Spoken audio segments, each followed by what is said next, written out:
Yeah, Mr. President. I don't know if one day perhaps the entire story will be told about the events of yesterday, but suffice it to say, it's not an exaggeration that none of it would have been possible without the President of the United States being involved.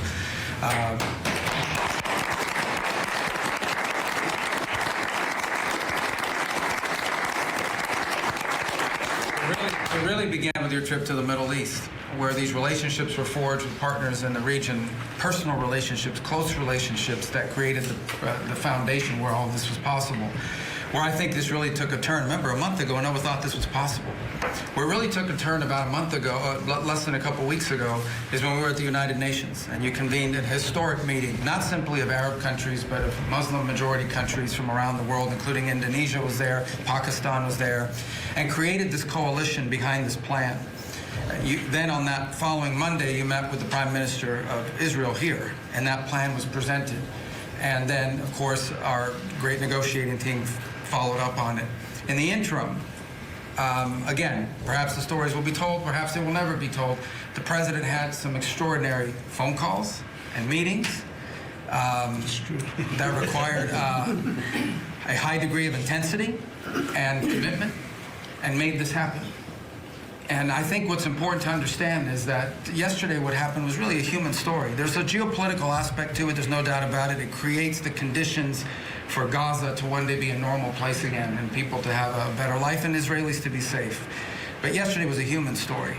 And because of the work you put in, and honestly, there is not only is there no other leader in the world that could have put this together, Mr. President, but frankly, I don't know of any American president in the modern era that could have made this possible. Because of the actions you have taken unrelated to this and because of who you are and what you've done and how you're viewed. And this weekend, because of that, at some point very soon, we are going to see 20 living human beings emerge from the darkness into the light for the first time in 2 years. And that is because not only were you used the credibility and the power and the prestige of this office and the relationships you created, and you committed yourself to making it happen. And I think it will go down as a historic moment in the history of our country and something our country should be very proud of, that we have a president that's committed to not just peace, but to the human aspect of reuniting these families. My last point on this is just a couple days ago, Secretary Lutnick hosted us all, many of us, at the Kennedy Center. And we have these families, we've interacted with them for so many years, for 2 years now. And the stories are heartbreaking, both whose families are alive and those who are deceased as well, who want their relatives back so that they can complete the process of grieving.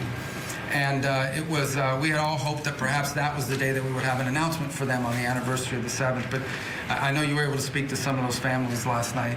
And I just hope the whole nation understands how incredibly proud they should be of their president and of their country for the role that they've played. And I don't want to let this moment pass, Mr. President, without also noting the incredible work of Steve Witkoff and Jared Kushner. Yeah. They're an incredible team working together, facing some substantial impediments to even being there this weekend and doing it. Let me just leave it at that. And they've done a great job on your behalf, Mr. President. They deserve a tremendous amount of credit. But thank you for what you've done for the world. Thank you very much, Rose. I appreciate it.